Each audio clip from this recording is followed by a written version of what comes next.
आज की ये कहानी हमारे एक सब्सक्राइबर साहिल की भेजी हुई एक सच्ची घटना पर आधारित है। और सच कहूं तो ये कहानी मेरे अब तक के सबसे रोंगटे खड़े कर देने वाले किस्सों में से एक है। हम सब बचपन में अपनी माँ से लोरियां सुनकर सोते थे, है ना। कितनी सुकून भरी होती थीं वो रातें। लेकिन सोचिए, अगर वही सुकून देने वाली लोरी किसी के लिए उसकी जिंदगी का सबसे बड़ा खौफ बन जाए तो बात शुरू होती है एक ट्रिप से। साहिल और उसके 3 दोस्त चिराग, अरुण और समय अपने रोजमर्रा के काम से ब्रेक लेकर मनाली की वादियों में कुछ दिन बिताने गए थे। पर ये कोई आम ट्रिप नहीं थी। दरअसल इस ट्रिप का असली मकसद था उनके दोस्त समय की मदद करना।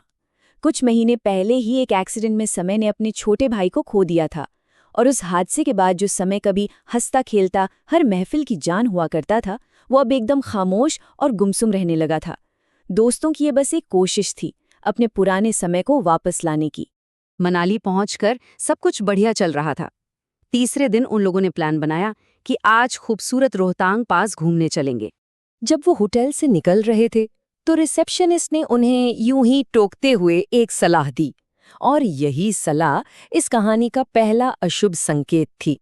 दोस्तों ने मजाक में पूछा, क्यों भाई, 6 बजे के बाद क्या होगा?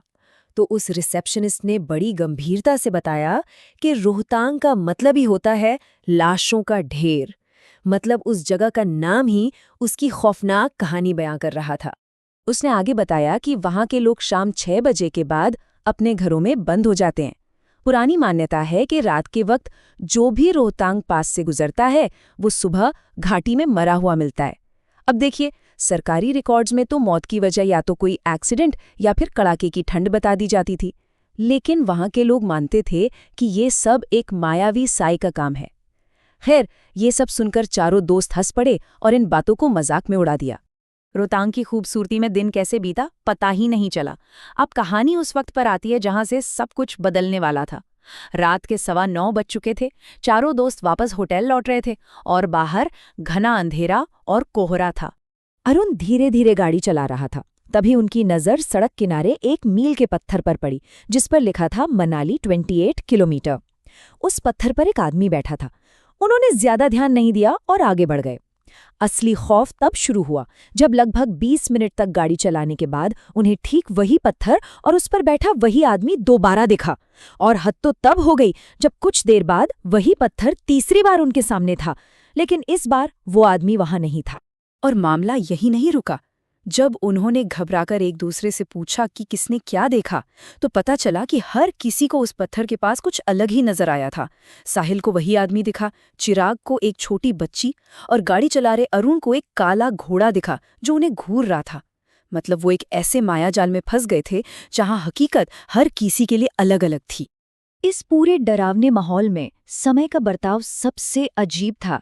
जहां सब बुरी तरह डरे हुए थे, वो शांत था और बार बार कह रहा था कि शायद किसी को मदद चाहिए, हमें रुकना चाहिए। ऐसा लग रहा था जैसे उसे आसपास के डर से कोई फर्क ही नहीं पड़ रहा। वो इस अजीबो-गरीब लूप से बाहर निकले भी नहीं थे कि एक और खौफनाक मंजर उनका इंतजार कर रहा था। तभी गाड़ी चला रहे अरुण ने कांपती हुई आवाज में कहा, यार कोई भी बाहर मत देखना, पर कोई हमारी गाड़ी के साथ साथ चल रहा है। इस एक लाइन ने गाड़ी में सन्नाटा ला दिया। और उस वक्त उनकी गाड़ी की स्पीड लगभग 40 किलोमीटर प्रति घंटा थी। और फिर सबने उसे देखा। करीब 15 साल का एक लड़का जिसके कपड़े मिट्टी में सने थे और चेहरे पर चोट के निशान थे, वो उनकी गाड़ी के ठीक बगल में चल रहा था। पर वो भाग नहीं रहा था, वो बस नॉर्मल तरीके से चल रहा था। 40 किलोमीटर प्रति घंटे की स्पीड से चल रही गाड़ी के साथ ये नामुमकिन था।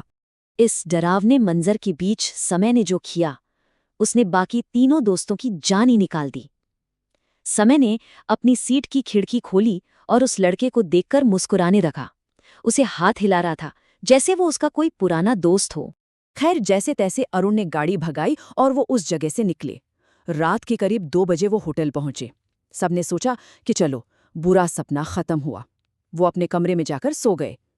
लेकिन उन्हें नहीं पता था कि असली खौफ तो अब शुरू होने वाला था। रात के ठीक 3:30 बजे साहिल की नींद अचानक किसी के गाने की धीमी आवाज से खुली। डर अब उस सुनसान सड़क से निकलकर उनके होटल के कमरे तक पहुंच चुका था। और साहिल ने जो देखा उसे देखकर उसकी रूह कांप गई। समय कमरे में लगे आईने के सामने खड़ा था और अपने अक्स को देखकर एक लोरी गा रहा था। चंदा है तू, मेरा सूरज है तू। उसकी आंखें खून की तरह लाल थीं, गर्दन पर ऐसे निशान थे जैसे किसी ने उसका गला घोटने की कोशिश की हो, और उसके चेहरे पर एक बहुत ही अजीब और डरावनी सी मुस्कान थी। साहिल ने डर के मारे बाकी दोनों को जगाया। जैसे ही वो तीनों घबराकर कमरे से बाहर भागने लगे, समय ने पीछे से एक बच्चे की मासूम आवाज में हंसते हुए पूछा, और ये कहते ही वो बेहोश होकर गिर पड़ा। उसी पल तीनों समझ गए कि उनके सामने जो खड़ा था वो उनका दोस्त समय नहीं था। अब उन्हें पूरा यकीन हो चुका था कि समय के ऊपर किसी बुरी शक्ति का साया है, और अगर उन्होंने जल्द कुछ नहीं किया तो वो अपने दोस्त को हमेशा के लिए खो देंगे। अगली सुबह वो होटल वाले की मदद से समय को एक स्थानीय पंडित के पास ले गए। पंडित जी ने देखते ही बता दिया कि समय के दुख का फायदा उठाकर किसी बुरी आत्मा ने उसके भाई का रूप लेकर उसे अपने वश में कर लिया है। फिर एक पूजा की गई, जिसके दौरान समय ने जोर जोर से उल्टियां करनी शुरू कर दीं, और उन उल्टियों में एक अजीब काला और गाढ़ा तरल पदार्थ निकला। उस दिन के बाद समय धीरे धीरे ठीक हो गया। आज वो बिल्कुल नॉर्मल है और अपनी जिंदगी जी रहा है। लेकिन साहिल को आज भी कभी-कभी रातों में वही लोरी सुनाई देती है, एक ऐसी याद जो शायद उसका पीछा कभी नहीं छोड़ेगी। तो ये कहानी हमें एक बहुत गहरे सवाल पर लाकर छोड़ देती है। जब कोई इंसान दुख और तकलीफ से अंदर से बिल्कुल टूट जाता है, तो क्या वो इतना कमजोर हो जाता है कि कोई और चीज, कोई बाहरी शक्ति उसकी जगह ले सकती है? आप क्या सोचते हैं?